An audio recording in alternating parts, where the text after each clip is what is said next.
எல்லோருக்கும் எனது அன்பான வணக்கம். எல்லோரும் எப்படி இருக்கீங்க? இன்றைக்கி என்ன ஒரு விஷயம் பேசணும் அப்படின்னு சொன்னால், புதுசாக என்ன அப்படி சொல்ல வேண்டியது இருக்குது அப்படின்னு பார்த்திங்கன்னா, இதுவரை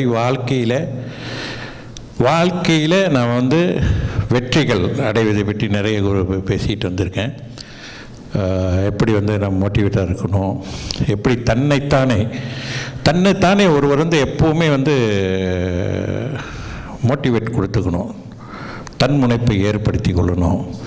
சோர்ந்து போகும்போதெல்லாம் தம் மனதுக்கு நமக்கு நாமவே அதான் சுய மோட்டிவேட்னு சொல்லுவாங்க. இது தேவை ஒரு மனிதருக்கு. நம்ம எவ்வளோ தான் உறுதியாக செயல்பட்டாலும் கூட சில சமயங்களில் ஏற்படுகின்ற சில செயல்களாலும் சில விளைவுகளால் பாதிக்கப்படும் பொழுது தன்னை அறியாமல் மனசோர்வு என்பது வருவதற்கான வாய்ப்புகள் இருக்குது. இந்த மனசோர்வை முழுமையாக விரட்டுவதற்கு, முழுமையாக நாம் அதிலிருந்து விடுபடுவதற்கு தேவை சுயமாக தன்னைத்தானே வலிமையை ஏற்படுத்தி கொள்வது, நமக்கு நாமே வலிமை உடையவர்களாக ஆக்கி கொள்வது. தெரியும் நினைக்கிறேன் எல்லாருக்கும் நான் என்ன சொல்கிறேன்ட்டு. இருந்தாலும் என்னடா அது ஒரு புதுசாக இருக்குது அப்படின்றது மாதிரி இருக்கும். ஆனால் இது புதுசு இல்லை, எப்பவும் குரு சொல்கிறது தான்.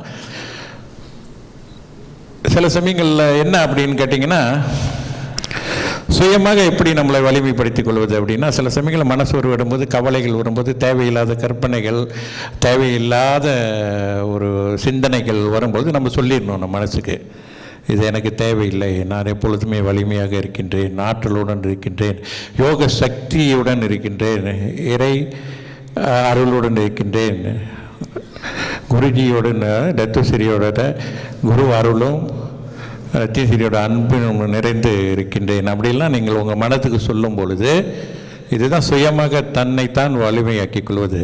இப்படிலாம் நினைக்கும் பொழுது தன் மனத்தில் இருக்கக்கூடிய அந்த தற்காலிக அந்த நிரந்தரம் இல்லை, இருந்தாலும் கூட அதை அப்படியே விட்டிங்கன்னு சொன்னால் அது நிரந்தரமாகவே மனசை பாதிக்கும்.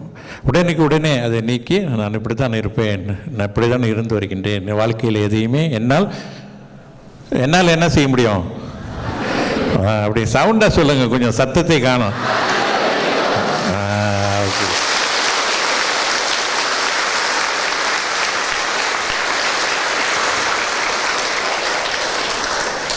இப்போ என்ன புதுசாக ஒரு விஷயம் அப்படின்னு பார்த்தோன்னு சொன்னால், குருவுக்கு இப்போ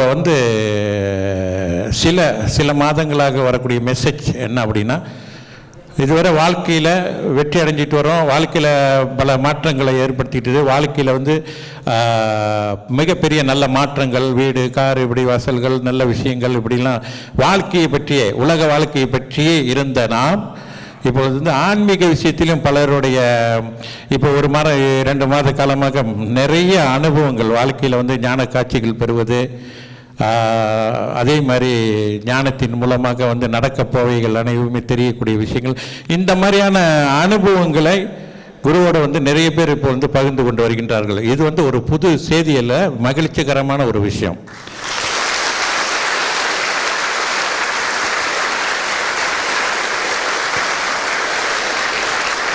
அது என்ன அப்படின்னு கேட்டால், அவர்கள் எல்லாத்தையும் இந்த மாதிரியான விஷயங்களை அவர்கள் குருவோடு கலந்து கொண்ட விஷயங்களை வைத்து பார்க்கும்பொழுது அவர்கள் என்ன செய்கிறாங்கன்னா, நல்ல ஒரு பிராணாயாம பயிற்சி செய்கிறாங்க, தியானம் செய்கிறாங்க, குரு மேல் நம்பிக்கையோடு என்ன பிரார்த்தனைகள், இறைவன் இடத்துல நிறைய பிரார்த்தனை செய்கிறாங்க.